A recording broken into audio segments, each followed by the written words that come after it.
esta semana se conmemoró el Día de la Celiaquía y es súper importante porque cada vez más descubrimos casos de personas con celiaquía o por lo menos con cierta intolerancia al gluten, ¿no? Por eso le damos la bienvenida al doctor Daniel González, gastroenterólogo especialista. ¿Qué tal? Bienvenido, doctor, un gusto. ¿Cómo están? Buenas tardes. Muy bien, doctor. Bueno, se ha conmemorado el Día de la Celiaquía y ya es muy común hablar en los medios de este tema y muy necesario, ¿no? Porque cada vez más vamos tomando conciencia de lo importante que es tener un menú inclusivo para todas las personas que tienen incluso este tema de salud, ¿no? Sí, así es. No nos olvidemos que la relación que hay entre la alimentación con gluten y el hombre lleva muchísimos años. Estadísticamente está probado de que el 1% al 1.3% de la población general tiene enfermedad celíaca. Eso por un lado. No nos olvidemos que ahora se sabe que el 10% de la población tiene lo que se llama sensibilidad al gluten o intolerancia al gluten, que es otra cara de la relación que hay entre el gluten y la alimentación. Donde para esta segunda forma de presentación, que es la sensibilidad al gluten, es un poquito más difícil el diagnóstico, porque son los pacientes que antiguamente se habían catalogado de colon irritable y muchas veces estaban sin diagnóstico específico, y hoy en día sí se sabe la relación que hay entre gluten y enfermedades digestivas y extradigestivas. Del 1 pasamos al 5%, digamos, de la población. No, el 1% son celíacos. Claro, y en el caso de los entre el 5 y el 10% de la población general son sensibles al gluten. Claro, son muchísimos. Ellos se enteran ya capaz que más grandes en su vida de que tienen este problema y por qué era en realidad. Claro. Bueno, eso es muy nuevo, muy nuevo. Nuevo me refiero porque esto comenzó en el año 2008 a ponerle el dedo encima a lo que se llama sensibilidad al gluten, y donde se vio que muchos de los enfermos catalogados como colon irritable o alérgicos a ciertos alimentos en realidad tenían sensibilidad a los alimentos con gluten, donde los análisis de laboratorio que se utilizaba habitualmente para el diagnóstico de enfermedad celíaca eran negativos. Entonces decían, no son celíacos y son colon irritable o intestino irritable, y ese era prácticamente el nombre que le poníamos. Hoy en día se sabe que muchos de esos pacientes, no todos, tienen cierto grado de sensibilidad al gluten o alergia al trigo u otro tipo de mezclas que hay de sensibilidad a ciertos alimentos donde el organismo reacciona contra el gluten de distintas formas, bueno, no necesariamente desde el punto de vista digestivo. Eso iba a preguntar, ¿no? ¿Cuáles pueden ser los síntomas? Porque sabemos que son muy variados, ¿no? Pero tal vez los más característicos o los que más se repiten en la persona que tiene celiaquía y en la persona después que es sensible al gluten. Sí, los celíacos es mucho más relativamente fácil hacer el diagnóstico porque tiene laboratorio que nos indica la probabilidad alta de ser celíaco. Hay análisis para esto. Un análisis de sangre. Un análisis de sangre y en algunos casos biopsia de intestino delgado que prácticamente cuando son positivos certifican el diagnóstico.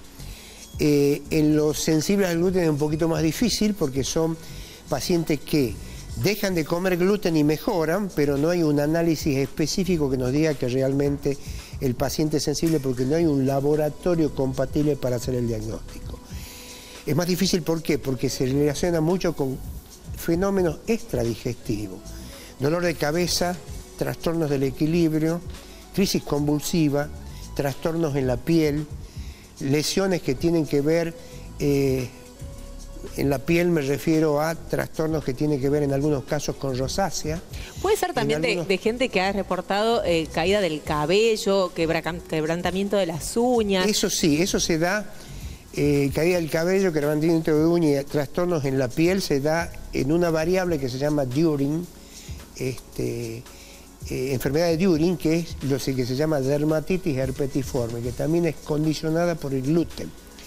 Es una enfermedad que provoca lesiones importantes de la piel, fundamentalmente en los lugares de extensión de los miembros, manos, pies, a veces en el cuello, trastornos que tienen que ver con el contacto del gluten con la piel y donde en algunos casos puede llegar a asociarse con alergia al trigo, o reacciones a nivel bronquial, donde la persona entra a una panadería, huele la harina de trigo y puede realizar en realidad un evento de broncoespasmo. Se asfixia la persona.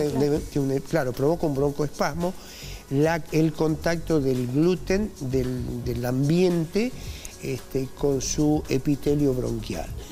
Por dar ejemplos así más generalizados, ¿no? Le quiero preguntar respecto a la difusión que ha tenido la celiaquía en el último tiempo. ¿Le sucede que cuando van a su consultorio usted les diagnostica, la gente ya entiende, ya sabe de lo que se trata? ¿O generalmente hay que empezar desde cero, obviamente, con la educación y todo lo que eso conlleva? No. La gente ya tiene información, los medios han hecho un muy buen trabajo en esto.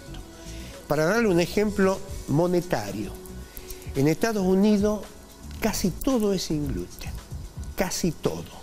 Uno puede conseguir cualquier cosa sin gluten y el negocio de la industria alimentaria del gluten maneja 1 a 2 billones de dólares.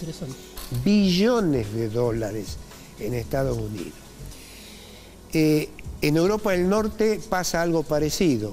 Yo estuve hace muy poquito en los países nórdicos y, por darle un ejemplo, en Dinamarca, la mayoría de la gente, la mayoría de las cosas que se comen con harina son sin gluten. Y estamos muy lejos. En Copenhague. Estamos muy lejos acá en Argentina, teniendo en cuenta que, por ejemplo, uno cuando va a comprar cosas sin gluten... Son más caras. Sí, en cuanto al costo, hay un porcentaje muy importante respecto a lo que hay entre lo que tiene gluten y lo que no lo tiene. Es más caro, como lo dice Daniela, pero a su vez nosotros tenemos, en Tucumán no hay ninguna panadería que se dedique a esto. Panadería. En algún momento hubo una panadería cerca de la maternidad que se dedicaba a fabricar pan sin gluten.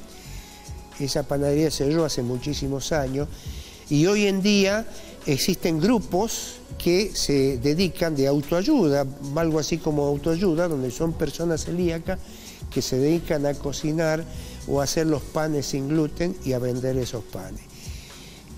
Hay importantes cadenas de nutrición y lugares dietéticas en Tucumán que traen panes de muy buena calidad, pero que no son de acá. A pesar de que el tema cada vez se habla más, ¿no?, de la celiaquía, pero por ejemplo una persona que no tiene el diagnóstico de celíaco, lo digo porque conozco un caso muy cercano, sino que es intolerante al gluten, o sea, no le dan el análisis, pero va a una reunión social y por ahí la gente, pero no te va a hacer nada una vez que comas un poco de pan, una empanadita.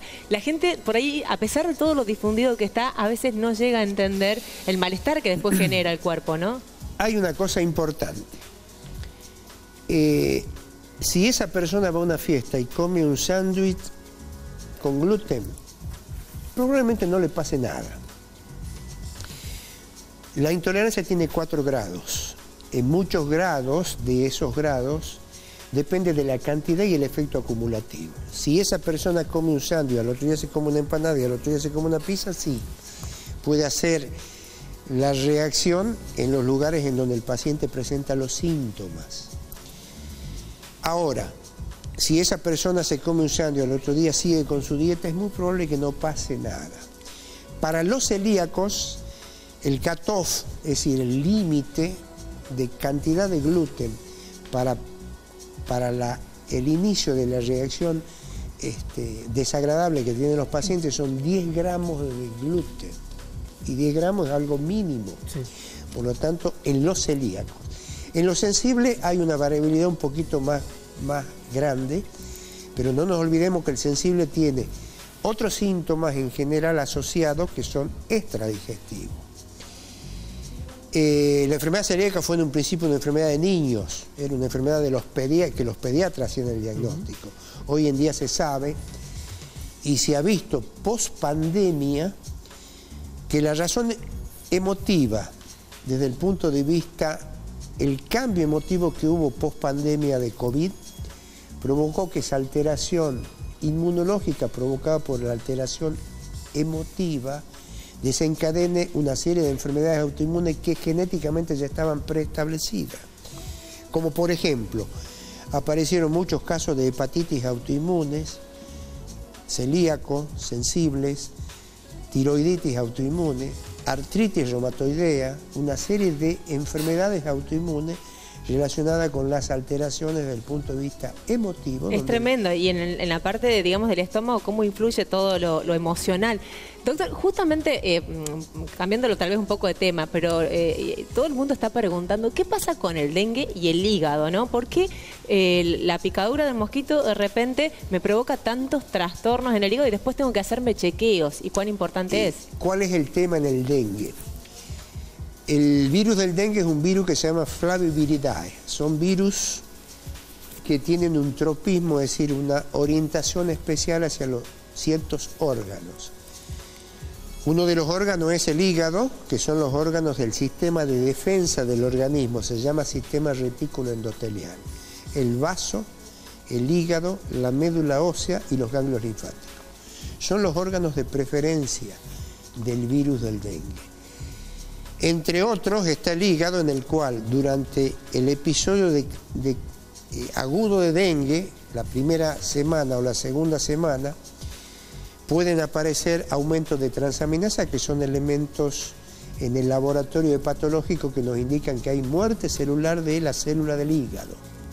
Eso es lo que significa el aumento de esos valores que son las transaminasas.